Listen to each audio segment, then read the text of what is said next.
Dear student, subject Fundamental of Mechanical Engineering, Unit number 2, Power Transmission and Safety. In previous lecture, we see chain drive, types of gear, any other spur gear, helical gear, herringbone gear, bevel gear, worm and worm gear, rack and pinion gear. એનો આપણે જોયું કે difference use કઈ જગ્યાએ આપણે કરતા હોઈએ છીએ. આજે today we discuss about types of gear train. આગળ આપણે જોઈ ગયા ટાઈપ્સ ઓફ ગિયર, આજે જોઈશું આપણે types of gear train. Gear ટ્રેનના પ્રકારો. A gear train is made up to 2 or more gears meshing so as to transmit rotational motion from one shaft to another. એટલે કે ગિયર ટ્રેન એટલે કે બે કરતાં વધુ ગિયર્સ એકબીજાને પરસ્પર મેચિંગ ગોઠવીને એક શાફ્ટ પરથી બીજી શાફ્ટ ઉપર પાવર ટ્રાન્સમિટ કરવાની જે ગોઠવણી છે એને આપણે ગિયર ટ્રેન કહેવામાં આવે છે. Various type of gear train utilize to transmit power in a less space. જુદા જુદા પ્રકારના ગિયર ટ્રેનનો ઉપયોગ આપણે પાવર ટ્રાન્સમિટ કરવા માટે થતો હોય છે ઓછી જગ્યા હોય ત્યાં. There are several types of gear trains. In some cases, the axis of rotational of gears are fixed in a space. In one cases, gear revolves about the axis which are not fixed in a space. Therefore, the gear train can be classified into following cases. તો ઓછી જગ્યામાં આપણે વધુ speed ratio મેળવવા માટે વિવિધ પ્રકારના ગિયરનો ઉપયોગ કરતા હોઈએ છીએ. તો આ ગિયર ટ્રેનની અંદર આપણે વાત કરીએ કે અમુક કેસીસની અંદર ગિયર છે એ ફિક્સ અક્સિસ ઉપર ફિક્સ હોય છે અને અમુક કેસીસની અંદર હશે પોતાની અક્સિસ ઉપર રોટેટ થતા હોય છે. તો એ આધારે એનું વર્ગીકરણ જોઈએ. તો પહેલો નંબર છે સિમ્પલ ગિયર ટ્રેન, બીજું compound gear train, third number reverted gear train. તો ગિયર ટ્રેન એટલે આપણે ડેફિનેશન જોઈ કે બે કે તેથી વધુ ગિયરો પરસ્પર મેચિંગમાં ગોઠવીને એક શાફ્ટ ઉપરથી બીજી શાફ્ટ ઉપર પાવર ટ્રાન્સમિટ કરવા માટે ગોઠવણી કરીએ છીએ એને આપણે ગિયર ટ્રેન કહેવામાં આવે છે. તમારે પૂછાય ટાઈપ્સ ઓફ ગિયર ટ્રેન તો સિમ્પલ, કમ્પાઉન્ડ, રિવર્ટેડ અને એપિસાયક્લિક ગિયર ટ્રેન અથવા પ્લેનેટરી ગિયર ટ્રેન પણ કહેવામાં આવે છે. હવે આપણે વિસ્તૃતમાં અભ્યાસ કરીશું simple gear train. So when the distance between driver shaft and driven shaft is somewhat higher, then this type of gear is utilized. જ્યારે ડ્રાઈવર અને ડ્રીવન શાફ્ટ વચ્ચેનું જે અંતર હશે હાયર હશે ત્યારે આપણે આ પ્રકારના ગિયર ટ્રેનનો ઉપયોગ કરતા હોય છે. In this type of gear drive, intermediate gear of required number are placed between driving gear and driven gear to make simple gear train. તો જ્યારે આપણે વાત કરી કે ડ્રાઈવર શાફ્ટ અને ડ્રાઇવિંગ શાફ્ટ વચ્ચેનું અંતર વધારે હોય ત્યારે પાવર ટ્રાન્સમિટ કરવા માટે આ ડ્રાઈવનો ઉપયોગ થતો હોય છે. આ ડ્રાઈવમાં ડ્રાઈવર ગિયર અને ડ્રાઇવિંગ ગિયર વચ્ચે ઇન્ટરમીડિયેટ ગિયરનો ઉપયોગ કરીને સાદી ગિયર ટ્રેન બનાવવામાં આવે છે. આ પ્રકારની ગિયર ટ્રેનમાં ઇન્ટરમીડિયેટ શાફ્ટ ઉપર ફક્ત એક જ ગિયર હોય છે. The two meshing gears in the external meshing rotate in opposite sense, where in the internal meshing they rotate in the same sense. તો અહીંયા તમને સિમ્પલ ગિયર ટ્રેન બતાવી છે. તો એની અંદર આપણે જોયું કે આ ડ્રાઈવર ગિયર છે, આ ડ્રાઇવન ગિયર છે. તો આની અંદર આપણે વાત કરી કે સિમ્પલ ગિયર ટ્રેન કઈ રીતે બનાવવામાં આવે છે. તો ડ્રાઈવર ગિયર અને ડ્રાઇવિંગ ગિયરની વચ્ચે ઇન્ટરમીડિયેટ ગિયર એટલે કે તમે નંબર ઓફ ગિયર મૂકી અને એને બનાવવામાં આવે છે. અહીંયા તમે જોઈ શકો તમારું ડ્રાઈવર અને ડ્રાઇવન ગિયરની ડાયરેક્શન કેવી છે, સેમ છે. જ્યારે ઇન્ટરમીડિયેટ ગિયર છે એની ડાયરેક્શન રોટેશન કેવી છે, ઓપોઝિટ ડાયરેક્શન. તો આ પ્રકારના ગિયરનો ઉપયોગ આપણે કે જ્યારે બે શાફ્ટ વચ્ચેનું અંતર વધારે હોય ત્યારે પાવર ટ્રાન્સમિટ કરવા માટે થતો હોય છે. તો આ છે તમારી simple gear train. Intermediate gears have no effect on gear ratio or speed ratio, but it only can transmit power either in a same direction or in opposite direction of the rotation. તો જે intermediate gear છે એના speed ratio ઉપર કોઈ effect જોવા મળતી નથી. It can transmit power, એ શું કરે છે, પાવર ટ્રાન્સમિટ કરે છે સેમ ડાયરેક્શન અથવા ઓપોઝિટ ડાયરેક્શનમાં. This intermediate gears fill the space between input and output gear. આ જે ઇન્ટરમીડિયેટ આપણે ગિયર જોયું તો એ શું કરે છે, જે આઉટપુટ અને ઇનપુટ ગિયર છે એ બંને વચ્ચે જે જગ્યા છે એને પૂરી કરતો હોય છે. તો અહીંયા તમે જોઈ શકો કે જે ઇન્ટરમીડિયેટ ગિયર છે તો એ શું કરે છે, આ તમારો ઇનપુટ હોય અને આ આઉટપુટ હોય તો આ બંને વચ્ચેની સ્પેસ પૂરી કરે છે intermediate gear. Compound gear train. This type of gear train is used to increase or decrease the velocity ratio of the gear train. આ પ્રકારની ગિયર ટ્રેનનો ઉપયોગ આપણે કઈ જગ્યાએ જોવા મળે છે કે જે જગ્યાએ આપણે વેગ ગુણોત્તર વધારવા અથવા ઘટાડવાનો હોય ત્યાં આ પ્રકારની કમ્પાઉન્ડ ગિયર ટ્રેનનો ઉપયોગ થતો હોય છે. In this type of gear train, two internal gears are mounted on a same shaft and they rotate at the same speed and in the same direction. Each gear of this intermediate shaft meshing with other gears of different shaft. તો સાદી gear ટ્રેનમાં આપણે વાત કરી કે જ્યારે driver અને driven gear વચ્ચેનું અંતરમાં આપણે ઇન્ટરમીડિયેટ ગિયર ગોઠવીને જોડાણ કર્યું હતું. તો આ ગિયર ટ્રેનનો ઉપયોગ વેલોસિટી રેશિયોને કોઈ અસર કરતો નહોતો. તો આ પ્રકારની ગિયર ટ્રેનની અંદર આપણે જ્યારે વેગ ગુણોત્તરને વધારવા અને ઘટાડવા માટે હોય ત્યારે આપણે કમ્પાઉન્ડ ગિયર ટ્રેનનો ઉપયોગ કરવામાં આવે છે. કમ્પાઉન્ડ ગિયર ટ્રેન વચ્ચેના શાફ્ટ પર બે ગિયરો હોય છે. બંને ગિયરો ઇન્ટિગ્રલ એટલે કે ભેગા જ હોય છે. તો અહીંયા તમે in this arrangement one gear of intermediate shaft work as a driven gear and the other gears of intermediate shaft work as a driving gear depending upon the requirement. Number of intermediate shaft are utilized in this type of gear train. તો અહીંયા આપણે figure દ્વારા જોઈશું તો વધારે ખ્યાલ આવશે. તો અહીંયા તમે જુઓ ગિયર એ તમારો ડ્રાઇવિંગ હશે. અહીંયા તમે જોઈ શકો ગિયર બી, એની ઉપર પણ એક માઉન્ટેડ છે ગિયર સી, અને આ છે તમારો ગિયર ડી. તો આમાં ડ્રાઈવર અને ડ્રાઇવન શાફ્ટ ઉપર એક જ ગિયર અને ઇન્ટરમીડિયેટ શાફ્ટ ઉપર ઇન્ટિગ્રલ ગિયરો લગાવેલા હોય છે. તમે જો આની અંદર ગિયર બીની બહાર પણ એક એક્સટર્નલ ગિયર છે, આની અંદર આપણે એક ઇન્ટિગ્રલ ગિયર હોય છે એ પણ એક ભેગો હોય છે. એની બહારની સાઈડે આપણે એક ગિયર સી છે, એની સાથે આપણો જે ડ્રાઇવન ગિયર ડી રોટેટ થતો હોય છે. તો અહીંયા ગિયર એથી આપણી જે મોશન છે એ ટ્રાન્સમિટ થાય છે ગિયર ડી સુધી. તો આ કમ્પાઉન્ડ ગિયર ટ્રેન.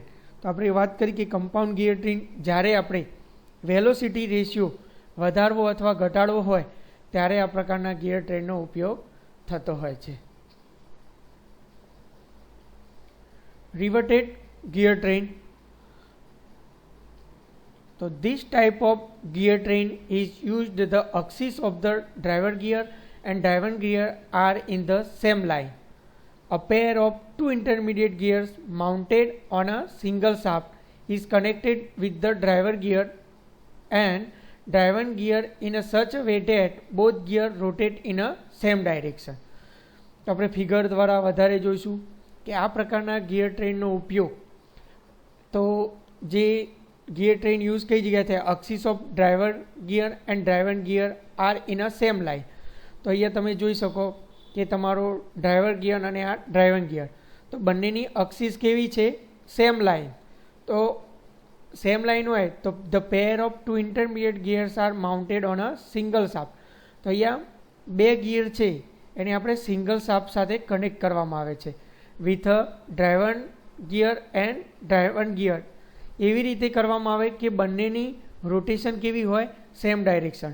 તો અહીંયા તમે ફિગર દ્વારા જોશો તો વધારે ખ્યાલ આવશે.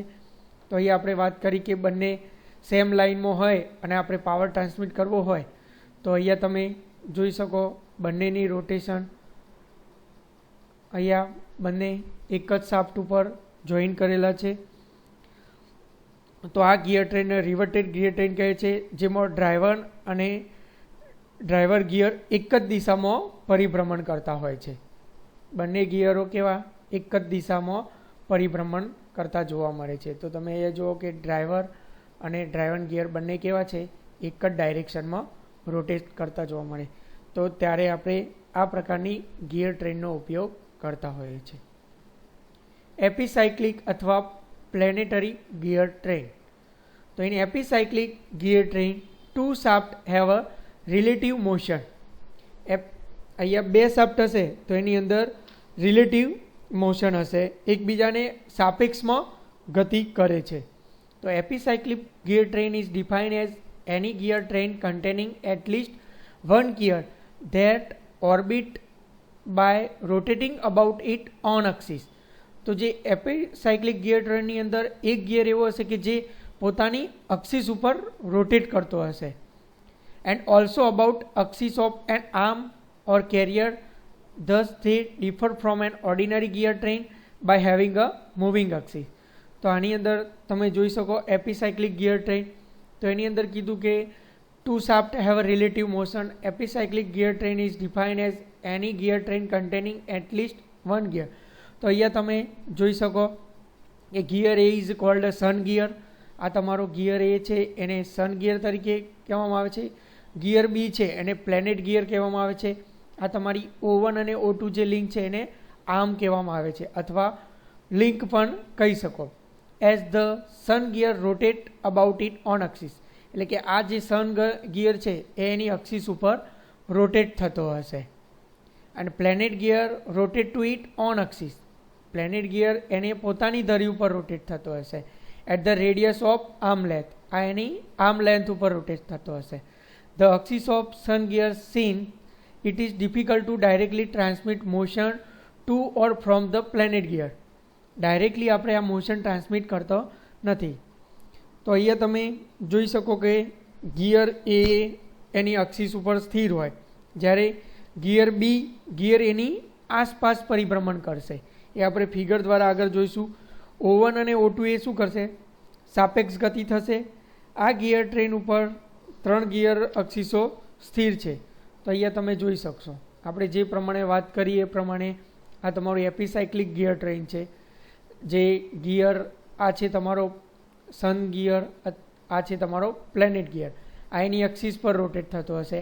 આ રેડિયસ ઉપર રોટેટ થતો હોય છે ગિયર બી એટલે કે પ્લેનેટ ગિયર. આ તમારો આર્મ પણ શું થશે? રોટેટ થતો અહીંયા જોવા મળે છે પ્લેનેટ ગિયર. તો આ પ્રકારનું ગિયર ટ્રેન આપણે કઈ જગ્યાએ ઉપયોગ થતો હોય છે?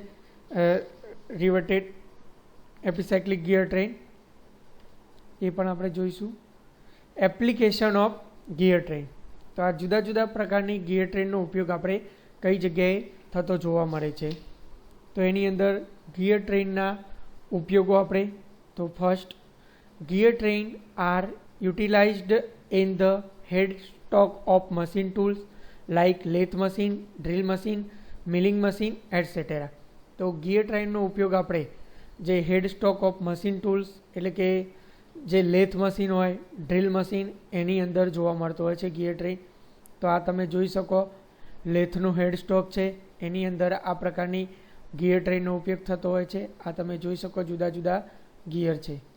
એ જ રીતે તમે આ કોઈ મશીન હોય મિલિંગ મશીન તો એની અંદર પણ આપણે ગિયર ટ્રેનનો ઉપયોગ થતો જોવા મળે છે.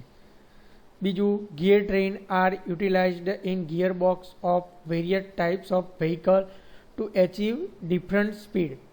તો આપણે જે વ્હીકલ યુઝ કરીએ છીએ જુદા જુદા પ્રકારના ઓટોમોબાઈલ, તો એની અંદર ઓટોમોબાઈલ ગિયર બોક્સમાં પણ ઉપયોગ થતો હોય છે. Gear train are utilized in differential mechanism of various types of heavy vehicle transmit motion of engine to rear wheel. તો આપણે જે મોશન હોય છે એને જે એન્જિનથી આપણે રિયર વ્હીલ એટલે કે પાછળના ભાગમાં પાવર ટ્રાન્સમિટ કરવો હોય તો ત્યાં પણ આપણે જુદા જુદા પ્રકારના ગિયર ટ્રેનનો ઉપયોગ કરતા હોઈએ છીએ. Gear train are utilized in a gate operating mechanism of dams and water receivers. તો આ ગિયર ટ્રેનનો ઉપયોગ દ્વારા આપણે જે ડેમ હોય એના દરવાજાને ઓપન કરવા માટે અને બંધ કરવા માટે પણ આપણે ઉપયોગ થતો હોય છે. Gear train are utilized in various hoisting equipment like pulleys, block, cranes etcetera. તો જે આપણે હેવી લોડ ઉચકવા માટેના જે હોસ્ટિંગ ઇક્વિપમેન્ટ છે તો એના પુલી બ્લોકની અંદર અને ક્રેનની અંદર જે આપણે જુદા જુદા પ્રકારના ગિયર ટ્રેનનો ઉપયોગ કરવામાં આવે છે. એ રીતે તમે જે શેરડીનું આપણે જોયું છે મશીન જે જ્યુસ બનાવતા હોય છે તો એની અંદર પણ જુદા જુદા ગિયર ટ્રેનનો ઉપયોગ થતો જોવા મળે છે. Gear train are utilized in various household equipment like wall clock, wrist watch, control mechanism of washing machine, automatic and semi automatic toys etcetera. તમે આપણે જે હાઉસહોલ્ડ ઇક્વિપમેન્ટ છે ધારો કે વોલ ક્લોક હોય, રિસ્ટ વોચ, તો એના કંટ્રોલ મિકેનિઝમમાં પણ આપણે ગિયર ટ્રેનનો ઉપયોગ થતો હોય છે. એ સિવાય જે ઓટોમેટિક અને સેમી ઓટોમેટિક જે મશીનો આપણે રમકડા હોય છે એની અંદર પણ તમે રિમોટવાળી કાર પણ જોઈ હશે તો એની અંદર પણ ગિયર ટ્રેનનો ઉપયોગ થતો હોય છે. Gear train are utilized in a various special purpose equipments like sugar cane juice machine, milk separating machines, magnetic compass, speedometer, pressure gauge etcetera. તો તમે જે ગિયર ટ્રેનનો ઉપયોગ છે આપણે જુદા જુદા ઇક્વિપમેન્ટ કે જે મિલ્ક સેપરેટિંગ મશીન હોય, મેગ્નેટિક કમ્પાસ, સ્પીડોમીટર, તો તમે જે આપણે જે વ્હીકલ યુઝ કરીએ છીએ તો એનો જે સ્પીડોમીટર બતાવે છે તો એની અંદર પણ આપણે જુદા જુદા ગિયરનો ઉપયોગ કરીને જ આપણે સ્પીડ જોઈ શકાતી હોય છે. એ રીતે સ્પેસર ગેજની અંદર પણ ઉપયોગ થતો હોય છે. Advantage of gear drive. તો આ જે આપણે જે ગિયર ડ્રાઈવ છે તો એના ઉપયોગો કયા કયા? તો transmission of power with a constant velocity ratio can possible. તો ગિયર ટ્રેન દ્વારા આપણે અચર વેગ ગુણોત્તરથી પાવર ટ્રાન્સમિટ થતો હોય છે. સેકન્ડ નંબર, હાઈ એફિશિયન્સી, એટલે કે આની જે પાવર ટ્રાન્સમિટ કરવાની કાર્યક્ષમતા છે એ કેવી હોય છે? વધારે હોય છે. કોમ્પેક્ટ લેઆઉટ હોય છે. બીજું કે ટ્રાન્સમિટ લાર્જ પાવર, વધુ પ્રમાણમાં આપણે પાવર ટ્રાન્સમિટ કરી શકતા હોઈએ છીએ. રિલાયબલ સર્વિસ, એની સર્વિસ પણ સારી હોય છે. બીજું, wide range of material from plastic or metal can be યુટિલાઇઝડ and manufacturing of the gears, એટલે કે ઘણા મટીરિયલ કે પ્લાસ્ટિક અને મેટલમાંથી પણ ગિયર બનાવી શકાય છે. Disadvantage of gear train. તો ગિયર ટ્રેનના ગેરફાયદા કયા કયા છે? તો not suitable when the distance between two shaft are large. જ્યારે ખૂબ જ બે શાફ્ટ વચ્ચેનું આપણે ડ્રાઈવર અને ડ્રાઇવિંગ શાફ્ટ વચ્ચેનું અંતર ખૂબ જ વધારે હોય તો ત્યાં આપણે આ પ્રકારની ડ્રાઈવનો ઉપયોગ ગિયર ટ્રેનનો ઉપયોગ કરી શકતા નથી. Since the manufacture of gear require special tools and equipment, therefore it is costlier than other drives. તો જે આપણે ગિયર બનાવવો હોય તો એના માટે સ્પેશિયલ ટૂલ્સ અને સાધનો જરૂર હોવાથી આ તમને કેવું પડે છે? ઇકોનોમિકલી કોસ્ટલીયર હોય છે બીજી ડ્રાઈવ કરતાં. બીજું, the error in cutting teeth May causes vibration and noise during the operation. જો તમે ગિયર કટ કરવાની અંદર જો કોઈ બી એરર હોય તો એના દ્વારા વાઇબ્રેશન પણ થતું હોય છે અને અવાજનું પોલ્યુશન પણ થતું હોય છે.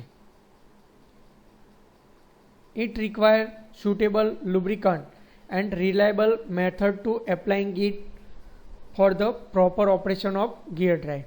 તો આની અંદર આપણે જે રોટેશન થતું હોય છે તો એટલે ફ્રિક્શનનો પ્રોબ્લેમ રહે તો એટલા માટે આપણે રિક્વાયર સુટેબલ લુબ્રિકન્ટ, એટલે કે લુબ્રિકન્ટનો ઉપયોગ કરવો પડે. તો લુબ્રિકન્ટ આપણે શું કરે તો reduce the wear and tear of moving part.